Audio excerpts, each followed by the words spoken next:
வணக்கம். புதிய வானம் புதிய பூமி அப்படிங்கிற பாடலில் தொழில்நுட்பங்கள் அந்த அளவுக்கு வளர்ச்சி இல்லாத நேரங்களில் எக்கோ கொடுத்து பாடியிருப்பாங்க. அந்த பாடல் எப்படி வந்தது அப்படிங்கிறத டிஎம்எஸ் விளக்குகிறார். இந்த வீடியோவில் பார்க்கலாம். ஒரு பாட்டு பாடினா அது எக்கோ கொடுப்பாங்களே, அது இல்லை, அந்த வசதி இல்லை. அந்த வசதி அந்த ரெக்கார்டிங் மிஷினில் இல்லை. ஆனால் மலைப்பிரதேசத்தில் போய் எம்ஜிஆர் பாடிக்கிட்டு இருக்காரு, அதை எப்படி காமிக்கிறதுன்ட்டு எல்லாம் யோசனை பண்ணிக்கிட்டு இருக்காங்க. உடனே நான் சொன்னேன், ஒரு சின்ன அபிப்பிராயம் ஐயா, நான் பாடும்போதே அது மாதிரி பொசிஷன், மைக்கில் இருந்த பொசிஷன் தள்ளி தள்ளி அதை நான் மூணும் சொல்லிடுறேனே அப்படின்னு.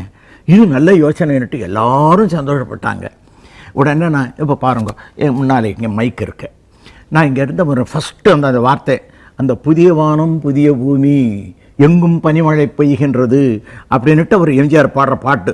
இப்போ மைக்கு முன்னால் நிற்கிறேன், இப்போ நின்றுட்டு பாடுறேன், புதிய வானம்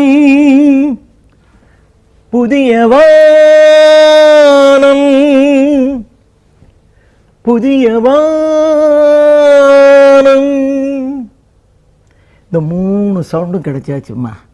இப்போ காட்சியில் எம்ஜிஆர் வந்து இப்படியே கையாட்டுவார், இந்த கையை காட்டுவார். இந்த ஃபோர்ஸில் அவர் பாடுற ஃபோர்ஸுக்கும் அந்த காட்சிகள்லாம் இயற்கையாகவே கிடைச்சது.